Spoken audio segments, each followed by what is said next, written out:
Good evening, ladies and gentlemen. I hope you have had some good coffee day coffee, and you're all refreshed and ready to listen to these three gentlemen to my left.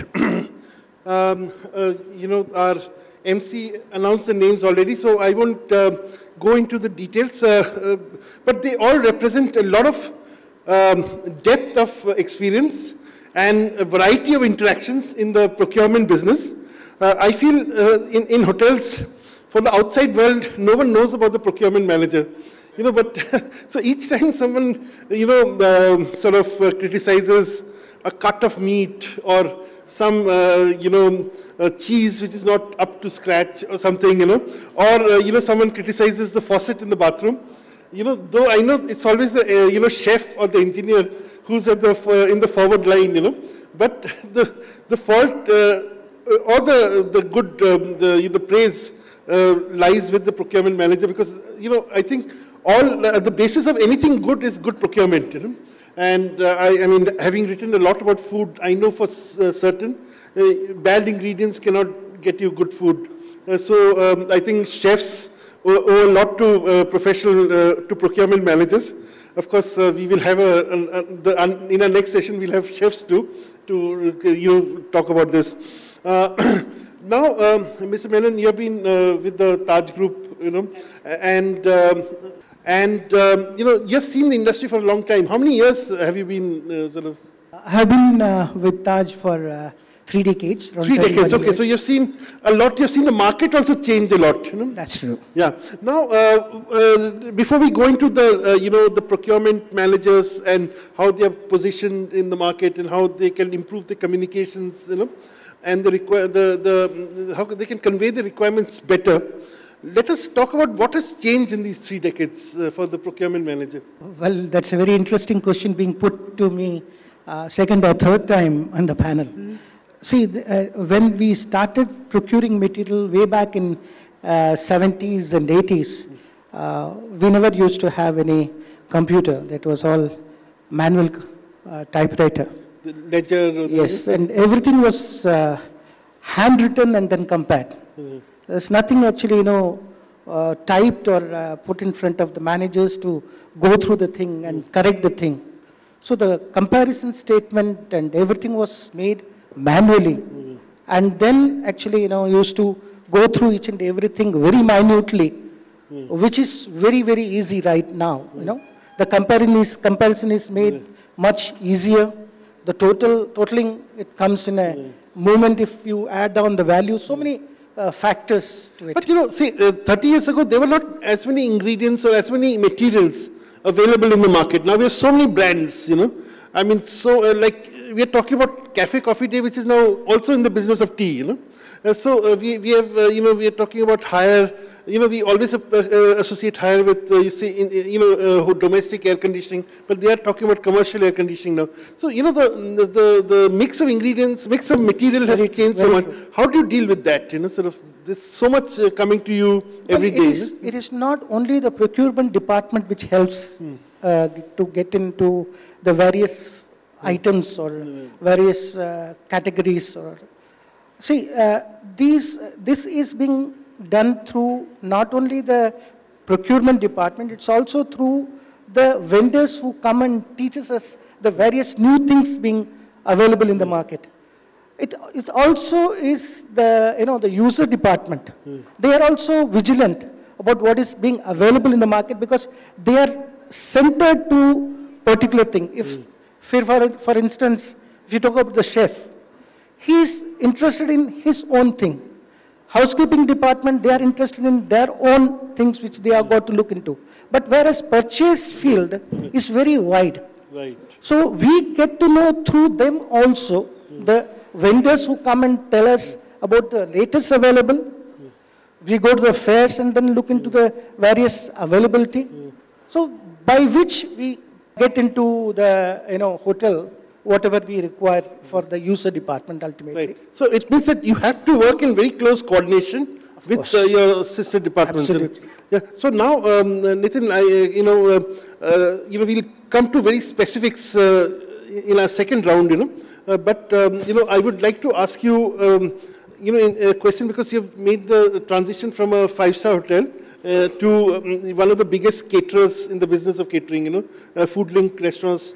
Apart from having restaurants, they're also very big in catering, if I'm not mistaken. Now, tell me, what is the difference between being a procurement manager in a, you know, in a hotel and being one in a chain of restaurants like the one like Foodlinks, you know? First of all, I was told that when I start my speech, I should say I love Foodlink, so I'm saying that. I'm Nitin Nagrale. I'm the Vice President Materials, and I know most of you here. So the difference between a procurement of a five-star hotel and procurement of a restaurant chain or a catering company is too much. And that's what I was talking to sir just now, some time ago. What happens is restaurants, in a way, either they are very organized or absolutely disorganized. Catering company, many times the orders come at the last minute, and then you have to be on the toe and ensure that it's available. In a hotel, most of the products are planned because the menus are planned at least a day in advance. But that's not the case in catering. Many times the host changes the menu on the same day, and the buyer has to run and ensure that it is available. So there are pros and cons everywhere. Advantage of working in restaurant is the number of SKUs here is limited because the menus are similar everywhere. In a five-star hotel, it could be anything. Catering, like when I talk about Foodlink especially, we cater to likes of Mr. Ambani, Mr. Godrej, and out of the 24 high net worth individuals within India, we have served 20. So I'm saying that this company has really done good for themselves to ensure that the likes of Mr. Ambani calls us for serving him. Interesting you mentioned it. If you have got such high net worth individuals who are your clients, you know, then the requirements also must be very special, you know. It is. Can you give us some idea of what all? Yeah, absolutely. And what are the challenges you face in procuring those ingredients or those flowers or whatever? You know? Correct. Yesterday, one of our sales head who works for the catering, she called me at 5 o'clock and she tells me that within an hour, I need 24 miniature bottles of champagne. I had to first scratch my own head and understand whether will I be able to get miniature champagne in Mumbai and within an hour. So I said 1 hour difficult, but I'll get it in 2 hours time. So then we didn't get champagne, but we got a sparkling wine. We got Sula and we gave it to her. So the uniqueness is absolutely weird because everybody travels. Their exposure is really, really good. And then anything and everything is expected. We try to do that. And also, you know, you're like, say, you're talking about champagne and all, you've got excise rules. Oh my God. Like in Delhi, you won't get any miniature bottles, you know. Yeah, because that's not allowed, you know. You know, of course, the law keeps changing, you know, so sometimes they're allowed, sometimes they're not, you know. How do you deal with that, you know, with such a, you know, such a, you know, dynamic environment? Yeah, absolutely. One, the buyer has to know his job correctly. Because when I talk about buying food and beverage, I need to understand what is FSSAI and how does it allow me to either buy or not to buy. So if I'm aware, then it makes my job easy. In fact, I want to say that I was on the advisory board for the Government of India when we were creating Codex. So about 4 years ago, we were 76 and 75 were either microbiologists or doctors or they were scientists. And I was the only one who was not a chef and not even a microbiologist. But then they had selected me. So we created Codex about 5 years ago for meat, fish, poultry and egg. And again, you know, so when the FSSAI came into the picture, sort of the Codex went out of the window, you know, sort of, because, isn't it? Yeah, no, but then the base of FSSAI itself is Codex. So we followed the American standard for Codex, but that was used as a base and then we created norms for India. But nowadays people just think of labeling rather than the real meaning of that Codex which we had created. Right. So Asheem ji, you know, you have also been in the procurement sector. One, you know, issue that I always feel is that, you know, no one knows anything about the procurement managers, you know. We all know about the chefs, you know, we know about the general manager of the hotel, and of course chefs are superstars, you know, but, you know, we know even the restaurant managers. We have our favorite, you know, steward, the server, you know, but, you know, you are sort of the hidden factor.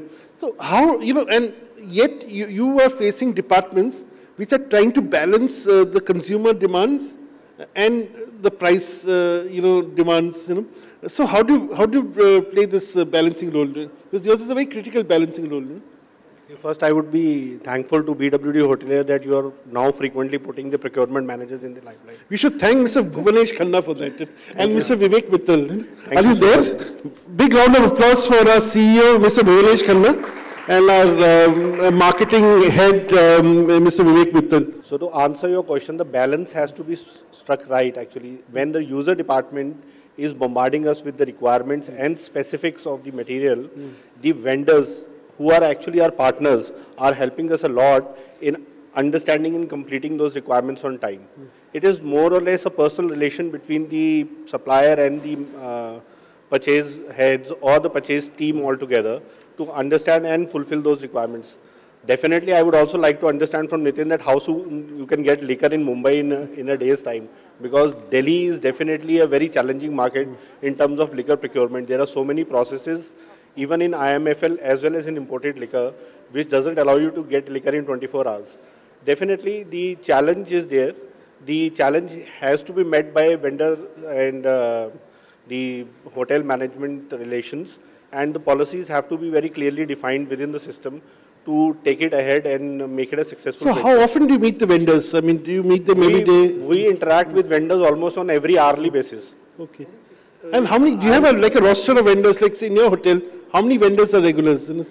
I suppose there are at least 150 vendors who are regular in all the hotels. Wow. Delhi itself caters to around, if you combine the hotel fraternity, there will be more than 350 vendors which are serving the hotels till date. 350, no? 350 vendors, and food is the maximum and the most influential factor in this relation. Then the non-food and then the engineering comes in. Services is the last one, and to get bothered with services is a different game altogether. Yeah, and there you really don't have a role to play. No, definitely, purchase managers have role to play right from the building structure to the last needle requirement in the hotel. Right. So please don't be mistaken that services are not taken care by the procurement heads, but it's not being talked about that frequently.